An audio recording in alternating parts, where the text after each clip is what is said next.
ಒಂದರಿಂದ ನೂತನ ಹಾಲಿನ ದರ ಪರಿಷ್ಕರಣೆ ಆಗತ್ತೆ. ಆ ಹೆಚ್ಚಳ ಮಾಡೋದಕ್ಕೆ ನಿರ್ಧಾರ ಮಾಡಿದ್ದಾರಲ್ಲ, ಅದು ಯಾವಾಗಲಿಂದ ಜಾರಿ ಅಂತ ಪ್ರಶ್ನೆ ಇತ್ತಲ್ಲ, ಅದು ಉತ್ತರ ಏಪ್ರಿಲ್ 1ನೇ ತಾರೀಕಿನಿಂದ. ಅಂದರೆ ಇವತ್ತಿನಿಂದ 4 ದಿನ ಬಿಟ್ಟು 4 ರೂಪಾಯಿ ಎಕ್ಸ್ಟ್ರಾ ಕೊಟ್ಟು 1 ಲೀಟರ್ ಹಾಲನ್ನು ತಗೊಂಡು ಹೋಗಿ ಅಂತ ಹೇಳಲಾಗ್ತಾ ಇದೆ. ಪಶುಸಂಗೋಪನೆ ಸಚಿವ ವೆಂಕಟೇಶ್ ಅವರು ಯಾವಾಗಲಿಂದ ಸರ್ ರೇಟ್ ಹೈಕು ಅನ್ನೋ ಪ್ರಶ್ನೆಗೆ ಉತ್ತರವನ್ನು ಕೊಟ್ಟಿದ್ದಾರೆ. ಹಬ್ಬ ಆರಾಮ್ಸೆ ಮಾಡ್ಕೊಳ್ಳಿ, ಹಬ್ಬ ಆರಾಮ್ಸೆ ಮಾಡಿಕೊಂಡು ಒಂದಿನ ಸುಧಾರಿಸ್ಕೊಂಡು ಮತ್ತೆ ಹೆಚ್ಚಳವಾಗಿ ದಂಡ ತೆರಿ ಅಂತ ಹೇಳ್ತಾ ಇದ್ದಾರೆ. ಬೇಸಿಕಲಿ ಪಶುಸಂಗೋಪನೆ ಸಚಿವ ವೆಂಕಟೇಶ್ ಅವರು ಪರಿಷ್ಕೃತ ದರಕ್ಕೆ ಸಂಬಂಧಪಟ್ಟಂತೆ ಸುದ್ದಿಗೋಷ್ಠಿಯಲ್ಲಿ ಮಾಹಿತಿ ಕೊಡ್ತಾ ಇದ್ದಾರೆ.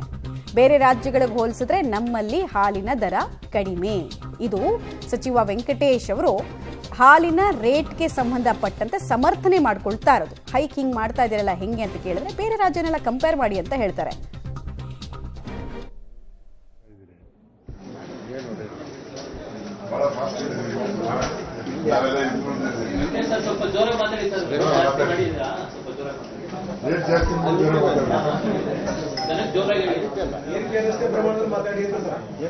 ಈಗ ಬಹಳ ದಿನಗಳಿಂದ ರೈತರು ಒತ್ತಾಯ ಇತ್ತು, ನಾವು ಈ ಹಾಲಿನ ದರ ಜಾಸ್ತಿ ಮಾಡಬೇಕು ಅಂತೇಳಿ ರೈತರು ಒತ್ತಡ ಇತ್ತು. ಮತ್ತು ಅವ್ರು ಯಾವಾಗ ನಮಗೆ ರೈತ ಸಂಘದ ಮುಖಂಡರುಗಳು ರೈತರೆಲ್ಲ ನಮಗೆ ರೇಟ್ ಜಾಸ್ತಿ ಮಾಡಿ ಉತ್ಪಾದನೆ ವೆಚ್ಚ ಜಾಸ್ತಿ ಆಗ್ತಾ ಇದೆ, ನಮಗೆ ನೀವು ಕೊಡ್ತಾ ಇರ್ತಕ್ಕಂಥ ರೇಟ್ ಭಾಳ ಕಡಿಮೆ ಇದೆ ಅಂತೇಳಿ ನಮಗೆ ಒತ್ತಡ ಯಾವಾಗಲೂ ಇತ್ತು.